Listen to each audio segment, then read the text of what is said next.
relâcher et puis surtout coach en alignement et en performance. Je suis ravie aujourd'hui d'accueillir Isabelle Carneis qui a accepté de venir partager son expérience auprès de vous.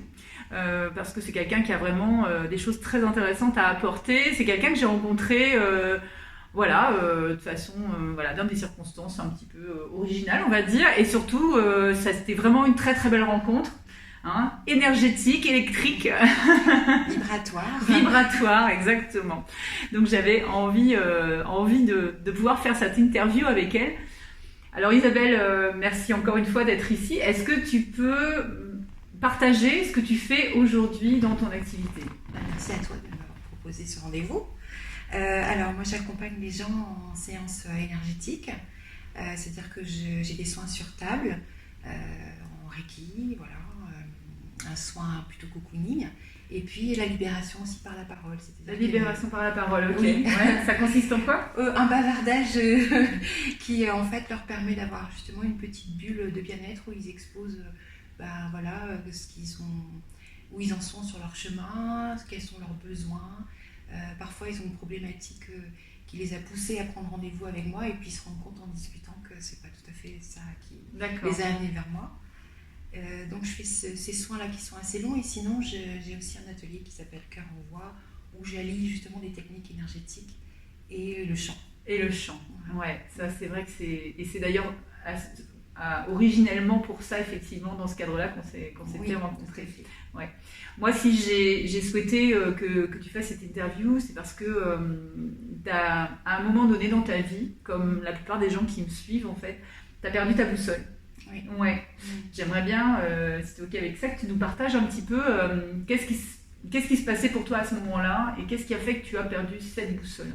Je pense que ça faisait un petit moment en fait que j'avais des signaux mais que je n'écoutais pas. Parce que j'avais une vie plutôt agréable. C'était quoi ta vie justement à ce moment-là? J'avais donc un travail de secrétaire commercial, des collègues plutôt sympas, un emploi du temps plutôt sympa. Mais je crois que je ne me rendais pas compte qu'en fait, je m'usais avec le stress et l'ennui.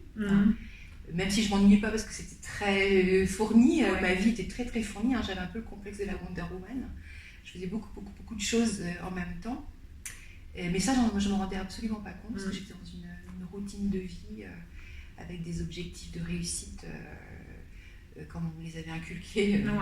Qui était d'avoir une réussite professionnelle, d'avoir un schéma de vie qui correspondait à ce que tout le monde souhaite en général quand on se marie, quand on a des enfants, avoir une bonne situation, avoir un chouette lieu de vie, voilà. Sauf qu'en fait, je m'étais complètement oubliée. Je pense que j'étais pas du tout à l'écoute de moi et de mes besoins. Et un jour, les signaux étaient de plus en plus forts. Et j'ai eu un moment où je me suis réfugiée dans les toilettes de l'entreprise et je me suis dit, mais qu'est-ce que je fais là, quoi? Je n'en peux plus. J'étais déjà allée très loin puisque je suis partie en fait de cette entreprise comme ça, en fait, du jour au lendemain. Et une semaine après, en fait, j'ai fait un AVC le jour de mon anniversaire. D'accord, ok. Et donc ça, c'était il y a 9 ans, c'est ça? C'était il y a 9 ans, ouais. D'accord. Donc, qu'est-ce qui s'est passé pour toi à ce moment-là?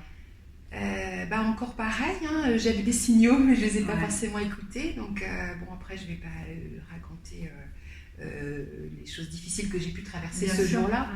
Mais disons que lorsque j'ai été prise en charge, puisque j'avais perdu en fait l'autonomie de mon côté droit et j'avais donc une tension très très élevée, quand j'ai été prise en charge de façon d'ailleurs très chouette aux urgences, donc j'ai été hospitalisée et puis j'entendais en fait une petite phrase tout le temps, en fait, toujours la même, chaque soignant qui venait me voir. Je pense qu'en plus, comme j'étais jeune, le fait d'avoir ce type de maladie, ça les interpellait aussi. C'était la nuit, donc je pense que les gens aussi sont plus propices aux confidences.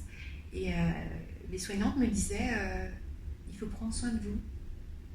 Donc j'entendais cette phrase tout le temps, il faut prendre soin de vous. Et je me suis dit, mais comment on fait ça? Révélation d'un coup. Mais ouais, ça me semblait tellement facile comme phrase, mais en même temps tellement difficile à mettre en place, parce que j'avais vraiment l'impression que j'avais pris soin de moi Et comme j'avais rien d'autre à faire que de rester dans mon lit, parce que je ne pouvais pas bouger ni descendre, voilà, et je me suis beaucoup interrogée sur ce sens-là. Il faut savoir aussi que j'avais déjà commencé plus ou moins les soins énergétiques, puisque j'avais découvert que j'étais médium et magnétiseuse, et en fait que je ne voulais absolument pas de ce don-là, mais que forcément, parce que j'avais oublié une chose essentielle, c'est que pour pouvoir donner aux autres, pour pouvoir donner des conseils aux autres, il faut être aligné et s'occuper effectivement de soi et de ses besoins. D'accord. Et donc ce côté énergétique, c'est quelque chose qui existait déjà? Oui, mais que j'avais complètement... Comment ça s'était traduit justement, cette découverte? Alors cette découverte, en fait, c'est un peu long comme histoire, mais disons que je me suis plus ou moins connectée à quelqu'un qui était magnétiseur, et que je croyais pas trop, hein. Ouais. J'étais comme tout le monde, hein. C'était vraiment en cas d'urgence qu'on allait voir ce type de thérapeute. Et en fait, quand je suis allée la voir, ça a été hyper fort, ça a été hyper magnétique entre nous. Ouais. J'avais des frissons partout, il s'est vraiment passé quelque chose, j'ai eu une vive émotion. Et quand elle m'a fait le soin, en fait, je lui ai fait un soin aussi, en fait, en lui parlant d'elle. Donc, mais jusque-là, j'étais un peu mode zombie, je me suis même pas rendu compte de ce que je faisais. Et c'est elle qui me l'a dit. D'accord. Sauf qu'en fait, j'ai dit, non, c'est trop bizarre. Ouais, c'est ça. Qu'est-ce que tu en as fait à ce moment-là? Pendant 3 jours, j'ai boudé.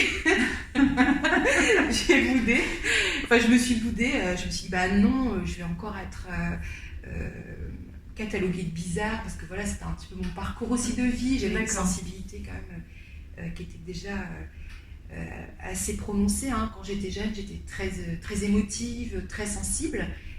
Et j'avais jamais fait le lien, en fait, je pensais que tout le monde fonctionnait de cette façon-là. J'étais quelqu'un qui se réfugiait déjà beaucoup dans la nature quand ça n'allait pas, enfin voilà. J'avais complètement occulté cette partie de moi, et en fait elle me l'offrait à nouveau, sauf qu'en fait moi j'étais pas du tout réceptive. Et ce qui m'a beaucoup étonnée à ce moment-là, c'est que autour de moi les gens, donc le papa de mes enfants à l'époque, et ma meilleure amie n'étaient absolument pas étonnés. La seule qui finalement était très étonnée, c'était moi. Ouais. Voilà. Ouais. C'est intéressant ce que tu dis, parce que ça prouve encore que finalement on ne veut pas accueillir des choses, on refuse. Et qu'est-ce qui justement à ce moment-là t'empêchait toi d'accueillir ça? Je pense qu'on m'avait tellement reproché plus jeune d'être un peu trop rêveuse, un peu trop sensible, un peu trop émotive, que j'avais pas l'impression non plus d'être tout à fait à l'image de ce qu'on souhaitait pour moi. Que du coup j'avais mis des couches et des couches et des couches pour essayer vraiment d'être dans la norme, jusqu'à ne pas suivre mes rêves, puisque le chant faisait partie aussi d'un rêve profond que j'ai démarré sur le tard. D'accord. Donc au moment de cet AVC, donc tu as cette phrase qui revient en boucle, voilà, occupez-vous de vous. Tu sors de l'hôpital. Oui. Qu'est-ce qui se passe pour toi à ce moment-là? Comment elle est ta boussole à ce moment-là? Est-ce que ça tourne en vrac, ou est-ce que quand même cette petite phrase à un moment donné elle commence à être le démarrage d'autre chose? Alors oui, c'était le démarrage d'autre chose, parce que je me suis rendu compte aussi que je voulais pas être un boulet. C'est-à-dire qu'en fait, voilà, j'avais cet handicap, on savait pas encore trop comment ça allait évoluer, puisque c'était neurologique. Ouais. Et puis j'étais au fond de mon lit, et puis c'était compliqué parce que j'avais pas une maison forcément adaptée, donc je descendais les escaliers sur les fesses, voilà.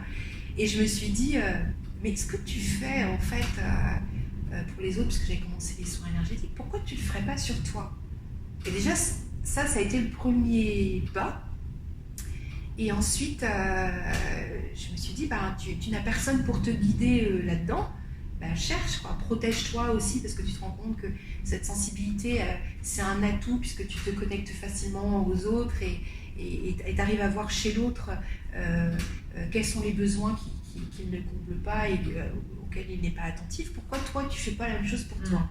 Et donc ça a été le point de départ finalement d'une reconnexion spirituelle. Derrière le mot spirituel, je dis bien quête de sens, en fait, donner du sens à ma vie. parce que je me suis rendu compte que j'étais vraiment tournée vers l'autre, j'aimais que l'autre soit bien, soit heureux, tout ça, mais qu'il manquait une chose essentielle, c'est-à-dire moi, quoi. Et toi, ouais, d'accord. Quand on a échangé tout à l'heure, un petit peu, justement, tu me parlais de quelque chose que je transmets souvent aussi, c'était cette connexion à son enfant intérieur. C'est ça. Qu'est-ce que tu as découvert de cet enfant à ce moment-là? En fait, je l'avais oublié et que lui savait très bien faire les choses, puisque spontanément, quand j'étais jeune et que voilà, j'avais des difficultés, même adolescente, je me réfugiais beaucoup dans mon espace intérieur, ou alors carrément, je me rappelle, je prenais mon vélo, j'allais dans les bois, et ce qui paraît peut-être étrange aujourd'hui, mais je me sentais bien en fait. Pourtant j'étais seule, voilà, j'étais entourée d'arbres, voilà, la rivière, enfin, c'était un endroit pas très très loin de chez moi, et je me suis dit, il faut que je le retrouve en fait, que je me reconnecte à lui, parce que lui il a cette intelligence du cœur, cette intelligence intuitive que moi j'ai complètement occultée pour plaire à l'autre en fait, hein, pour convenir au modèle de la société, et pour plaire voilà, à mes parents, à ma famille, à mon époux aussi de l'époque, le papa de mes enfants. Mais du coup, en n'étant pas vrai moi, je me suis rendu compte que je les autorisais pas à être vrais eux-mêmes.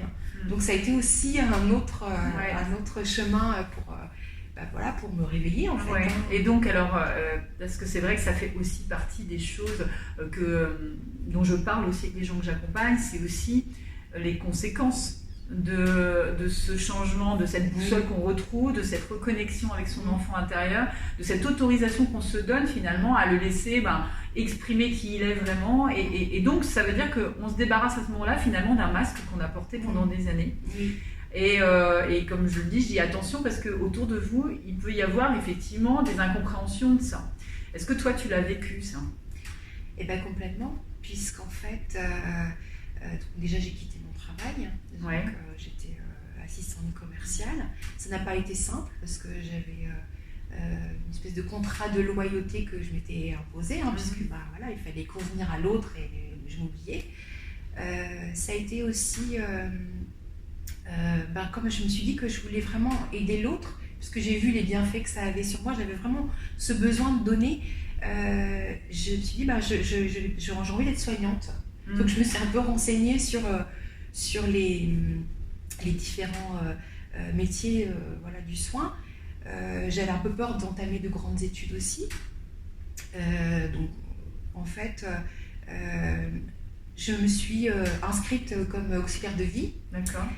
J'ai adoré, sauf qu'en fait, je me suis rendu compte aussi que j'avais pas les compétences, même si j'avais toutes, je pense, des qualités relationnelles ça m'a permis d'en prendre conscience, que c'était facile pour moi de le faire. Mais voilà, j'avais besoin d'avoir des compétences professionnelles, donc j'ai passé un concours d'aide-soignante. C'était une année très riche, très difficile aussi, j'ai beaucoup pleuré, mais ça m'a permis aussi peut-être de me réconcilier justement avec un univers, l'univers des hôpitaux, le corps aussi, j'avais besoin de passer par là, puisque comme étant très sensible, forcément la souffrance de l'autre m'affectait, donc il a fallu que je travaille aussi sur la juste distance, tout en étant là pour l'autre, mais ne pas faire à la place de l'autre. Ça a été hyper important pour moi, cette année, parce que j'ai compris effectivement que aider, c'était pas faire à la place de l'autre. Ça c'était hyper important pour moi. Et donc, au niveau de ta vie personnelle, justement? Ma vie personnelle, elle a volé en éclats, puisque j'ai perdu mon travail à un moment donné, donc l'aisance financière. Le papa de mes enfants, on n'avait plus la même vision de la vie. Ce que je ne peux pas lui reprocher, puisque j'étais passée, moi, par un gros coup de pied aux fesses qui m'a fait un peu réagir. Malgré tout, on s'est quand même quitté de façon plutôt, je dirais, bienveillante, même si on avait chacun des chemins de vie. C'est pas toujours si simple. Et puis, ça faisait plus de 20 ans qu'on était ensemble, donc on essaie toujours de préserver tout le monde, mais là encore, il ne fallait pas que je m'oublie. Donc, plus le même lieu de vie, plus le même travail, plus le même chéri. Je pense qu'il y a eu un gros lâcher-prise sur le matériel, un énorme lâcher-prise sur le matériel.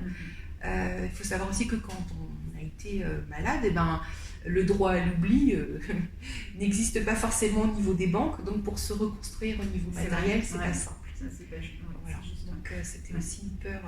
Et alors, quelles sont les ressources, toi, peut-être les choses que tu as découvertes sur toi grâce à cette période? Je sais que les gens qui nous écoutent peut-être et qui sont dans ces périodes, et pour les avoir traversées aussi, je sais à quel point ça paraît difficile d'imaginer qu'on puisse peut-être en apprendre quelque chose, parce qu'on ne voit tellement pas l'issue, le bout du truc, on a tellement peu d'énergie, on est tellement à bout un petit peu, et comme tu dis, complètement désorienté. C'est-à-dire qu'il y a tout un tas de trucs qui nous traversent, des émotions, c'est comme ça, qu'on a du mal à avoir cette distance-là. Mais c'est vrai que les gens que j'accompagne aussi, c'est ça qui me dit, c'est que finalement ils comprennent que ces moments-là, c'est des moments qui sont hyper importants et qui finalement nous apprennent énormément de choses sur nos dos.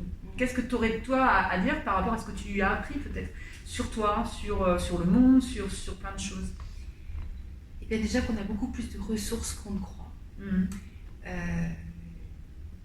C'est pas parce qu'on est sensible, émotif, qu'on est faible. Ouais. C'est pas parce qu'on pleure qu'on est faible. Je me suis rendu compte que j'étais quelqu'un de fort. Vraiment fort en fait. Ouais. Même si des fois j'en doute encore, voilà, ça peut m'arriver encore de douter, mais c'est sain de douter, ça nous remet, je pense, le fait de se remettre en question, même si il ne faut pas non plus trop le faire, mais se remettre en question, ça permet aussi de se dire, voilà, peut-être que je me suis trompée et que je peux aborder la situation d'une autre façon. Je me suis rendu compte aussi qu'on avait vraiment besoin tous les uns des autres, et que moi, je ne savais pas demander de l'aide. Or, c'est hyper important, puisque pour moi, l'aide, c'est un échange, et que quand on vibre justement la bonne fréquence, on attire à soi les personnes qui vibrent la même fréquence, et qu'on a tous des choses à s'apporter. Donc ça, c'est vraiment... mais c'est toujours mon cheval de bataille, savoir demander de l'aide, et voilà, me rendre compte que j'ai beaucoup plus de ressources que je ne pense, puisque en fait c'est un chemin qui ne s'arrête jamais finalement, puisque plus on creuse dans la mine pour chercher des pierres précieuses, et plus on en trouve, et c'est ça. Il faut prendre des fois le piolet. On est d'accord. Et comme on dit souvent aussi, il y a une image qui dit ça, c'est que parfois c'est au moment où on arrête qu'on est au seuil de trouver le trésor et le diamant, donc il ne faut jamais vraiment s'arrêter. Ouais. À quel moment tu as fait un peu ce switch et finalement que tu as décidé d'accueillir pleinement justement ces dons que tu avais? À chaque fois que j'ai affronté la peur. Ouais. Par exemple, à un moment donné, j'étais soignante de nuit dans une clinique avec un binôme extraordinaire, avec une équipe extraordinaire, et j'adorais mon métier. Sauf qu'en fait, j'avais aussi commencé mon activité à côté et que j'étais juste épuisée. Et que j'ai quand même malgré tout une séquelle de cet AVC qui est résiduelle, c'est que j'ai une tension artérielle très élevée. Or, le travail des nuits n'est absolument pas compatible avec ça. Donc là encore, il a fallu que je me choisisse. Ça n'a pas été simple parce que j'avais beaucoup d'affection pour toute cette équipe et ce travail que j'avais. Mais voilà, j'ai décidé de me choisir. Ce qui n'est pas facile, parce que quand on est dans cette énergie de vouloir accompagner l'autre, on a du mal des fois à être égoïste et de faire le choix pour soi en fait. Donc j'ai fait ce choix, donc ça a été déjà un premier choix compliqué de me lancer en fait.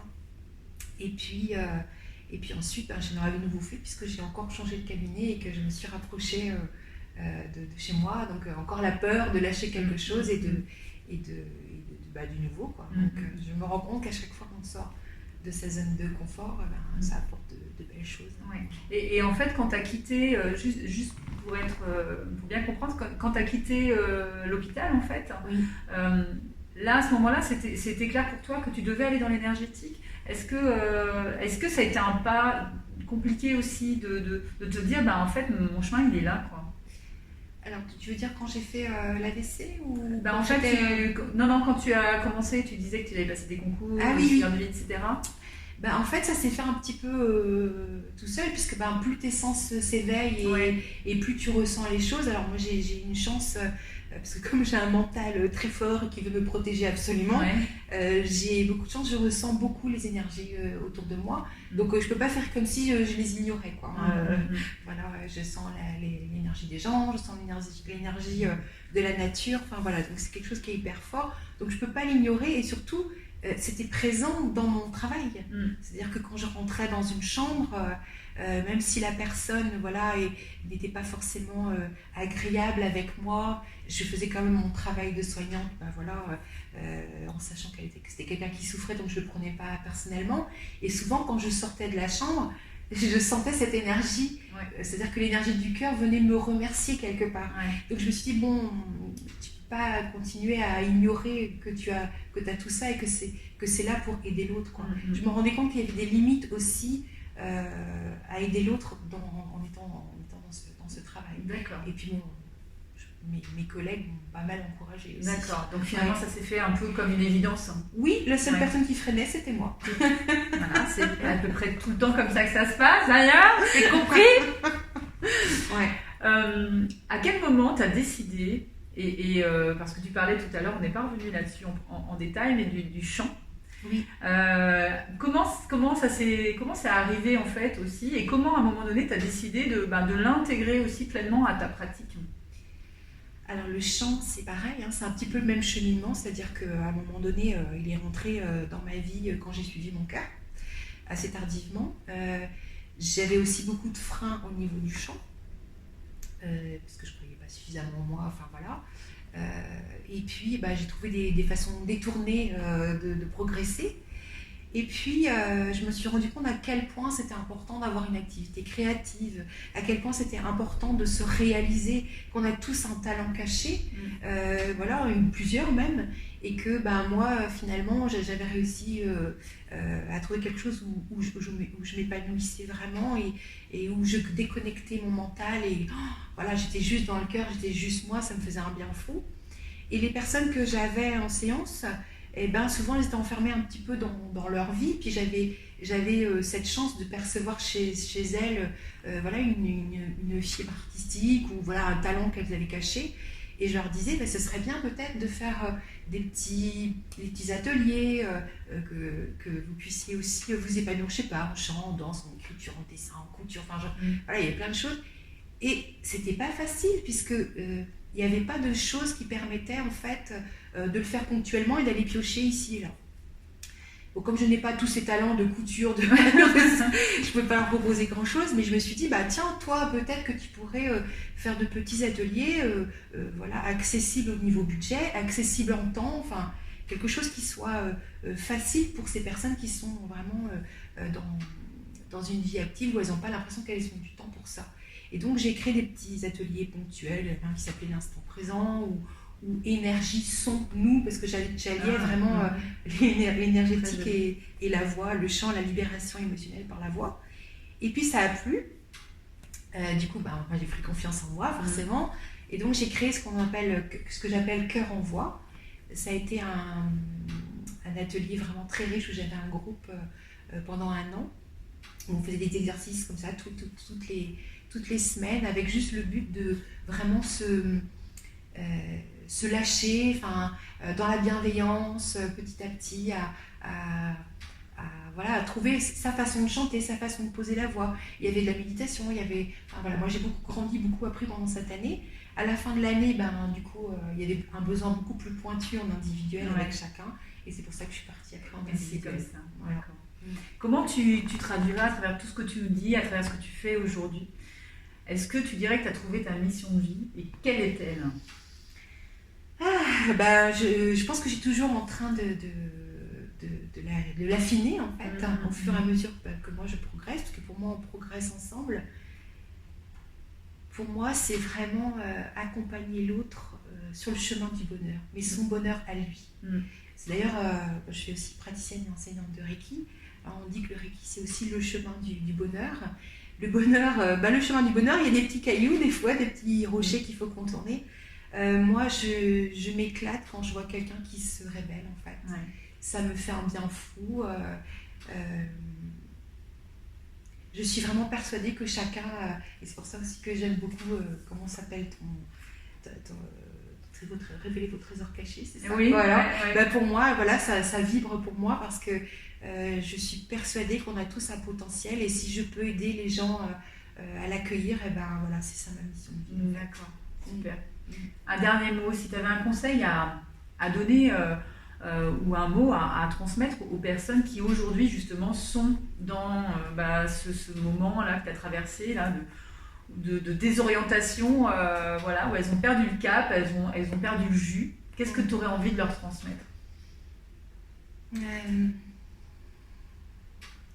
Eh ben, je pense que je leur dirais de se reconnecter peut-être à leur cœur. C'est-à-dire que vraiment, sans y mettre le mental, sans se dire qu'est-ce qui bloque, quels sont tous les obstacles, arrêter de voir tous les obstacles, mais juste redescendre dans leur cœur et se dire qu'est-ce que j'ai envie de faire. Voilà. Et ensuite, quand elles auront vraiment répondu à cette question, avec vraiment toute la force de leur cœur, et ben, regardez autour d'elles quelles sont les personnes qui vont les aider, peut-être les accompagner sur ce chemin-là pour se reconnecter à la puissance de leur cœur. Ça vibre là. Ça frissonne bien. Depuis tout à l'heure, quand elle parle, en fait, il se passe des choses. Depuis qu'on s'est rencontrés, c'est comme ça. Elle me dit waouh, il se passe des choses là. Et en fait, on fait des espèces de ping-pong vibratoire entre eux. C'est bon, hein. C'est génial. Bon, et ben écoute, on va clôturer là cet échange. Ça a été un vrai plaisir. Je suis vraiment ravie. Merci énormément. Merci à toi. Merci. Voilà, j'espère que vous avez apprécié cette interview. Si vous avez envie d'en savoir plus sur Isabelle Carneis. Carneis-Servieux d'ailleurs. Carneis-Servieux, voilà. Tu as une page Facebook Oui, Isabelle Carneis-Servieux. Voilà, donc vous cherchez Isabelle Carneis-Servieux. Donc pour les gens qui sont dans la région, elle est située au Folgoat, donc pas très loin de l'Est-Neuvin. Voilà. Et puis en attendant une prochaine interview, mes petits spéléos, je vous embrasse très fort, prenez soin de vous et n'oubliez pas que le meilleur est à venir. À bientôt.